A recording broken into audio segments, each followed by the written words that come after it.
追萌員工寵物療癒師今日返工，任務治癒長輩。大家好，我哋係彭園記憶照護區嘅寵物療癒師，我係蛋黃，我係糯米，我係芝麻糊。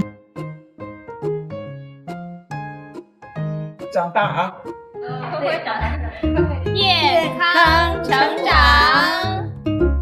歡迎大家收睇我哋上班日常，入職培訓後，我哋同長輩正式見面啦。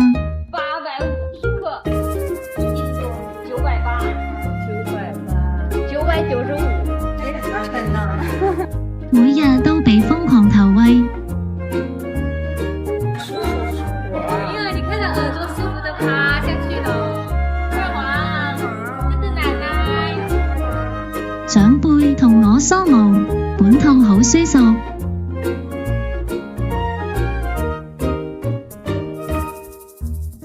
他的骨不小，聽到我的朋友每一次毛茸茸嘅接觸，都係多巴胺分泌嘅小開關。